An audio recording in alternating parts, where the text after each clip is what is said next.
Good morning, my Real News Midday TV family. Thank you so much for tuning in this morning, and I'm wishing for everyone a wonderful and a blessed Sunday. And in the news this morning, no fallout is seen from protests by hotel workers, says JHTA. President of the Jamaica Hotel and Tourist Association, Robin Russell, has revealed that it does not appear that the recent industrial action by hotel workers in Western Jamaica has had a negative impact on the tourism sector. Mr. Russell is hoping that there will be no fallout as the sector picks up from a slow period over the last 2 months. In an interview with the news, the JHTA president stressed that the tourism sector has been going through a rough patch.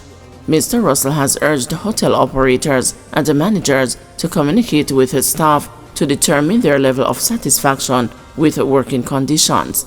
He cited a communication problem as one of the biggest factors at the properties at which protests have taken place so far. It's been extremely challenging the last couple months. In September and October were a little slower than expected. We had the One Love show, we had some rate cuts and persons were aggressively in the market. And over the last week, we've seen where numbers have started to pick up, but we have not seen any adverse reaction to the protest as yet. And we're hoping that that will continue. And I think one of the biggest challenges that I've seen in all the 2 of them that have happened already is a communication problem. When you have an issue that is resolved within 24 hours, it means that somebody wasn't talking to somebody before. Because if you're able to, really come up with a solution that quickly, it means that the solution was there. So I would encourage both management and staff, sit down at a table, have a meaningful discussion at the staff. Please be aware that management will listen to you now. You don't need to go out on the street and protest and, ruin vacations for guests that some of these people that you know and you love and you've been taking care of. NIDS pilot project, 300 ID cards to be presented on Monday. 300 people who were enrolled in the National Identification System pilot project will begin receiving their cards on Monday.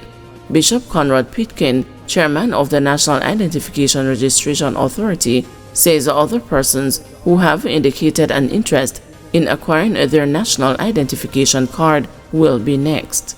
Bishop Pitkin says that by January, registration will be open to the public. He was speaking on Friday during the official launch of the NIRA at the Central Sorting Office in Kingston. NIRA is responsible for overseeing Jamaica's civil registration and the national identification systems. The entity will handle the layered rollout and management of NIDS.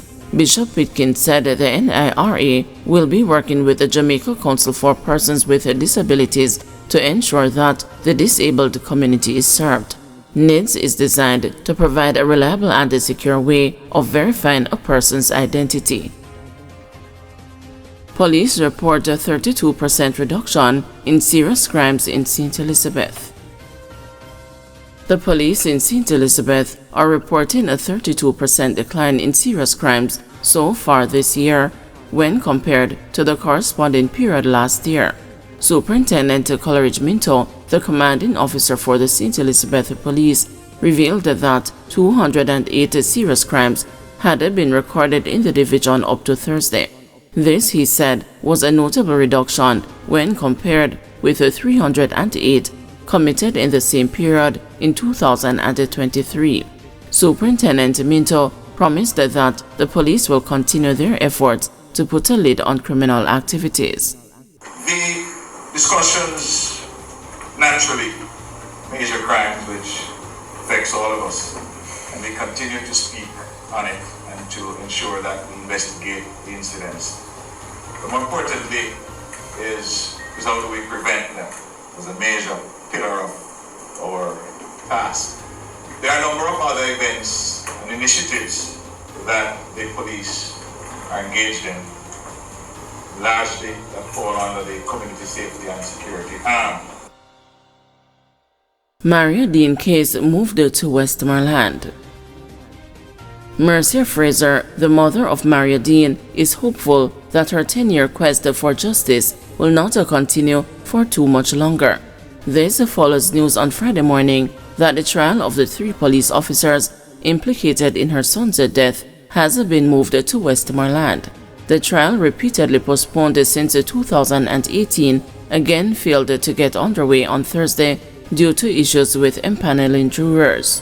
Supreme Court Judge Justice Bertram Morrison, who was hearing the case in the St. James Circuit Court, recommended on Thursday that the matter be tried outside of the parish. Ms. Fraser expressed relief that the matter has been moved.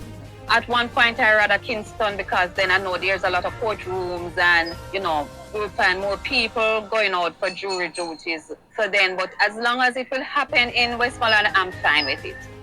Corporal Elaine Stewart, Constables Juliana Cleavon and Marlon Grant are charged with manslaughter, perverting the course of justice, and misconduct in a public office in connection with the beating death of Mr. Deane in 2014.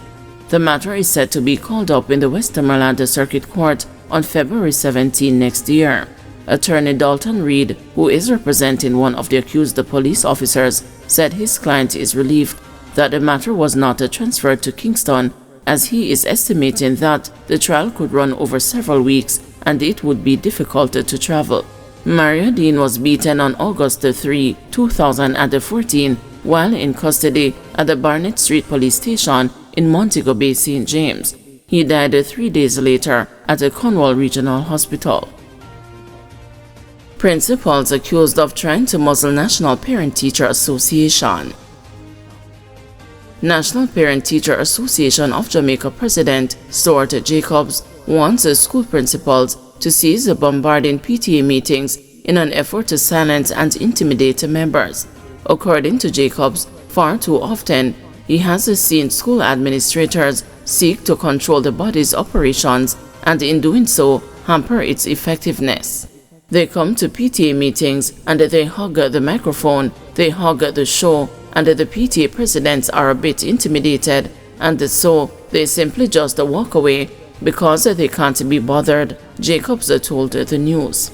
There are some principals who are so stubborn. Even at the election for PTA executives, I have to kind of put them in their place and they say, "No, Madam Principal," or "No, Mr. Principal, this is not your meeting. This is the meeting of the PTA, and it is the president of the PTA that has called this meeting and has the jurisdiction over this meeting, not you," he said. Jacobs said he has also seen instances of principals selecting their own PTA executive members, describing it as wrong because the PTA executive must be chosen by the parents and the teachers of the school. What we do is we try our best to teach and educate, but it doesn't go around our borders because there is resistance by some school administrators. There are some administrators who refuse to give up the role of treasurer to anyone but a teacher, so you have one teacher being reselected as the treasurer for the PTA over and over again, and so there are issues with the dispensation of funds to the PTA for the PTA to use it as they want to, he told the news. The president further added that some schools refuse to use the NPTHA constitution to guide administrators on how to structure a PTA, and in doing so, create an ineffective body that often collapses. He said currently, most high schools across the island have a fully functioning PTA, while early childhood, primary and rural institutions are said to sometimes have an ineffective PTA body or none at all. Jacobs also said that in addition to interference from school administrators, some of the issues facing PTAs are that many parents are too busy to participate or simply do not know the role of the PTA, so they are reluctant to join.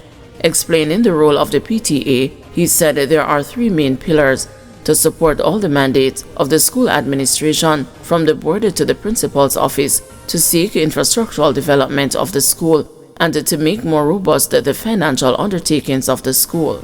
If the school has a mantra or an operational plan, they are to be a part of the mantra or the operational plan to ensure that it is done, Jacobs said, stressing that fundraising or planning events should never be the sole purpose of the body.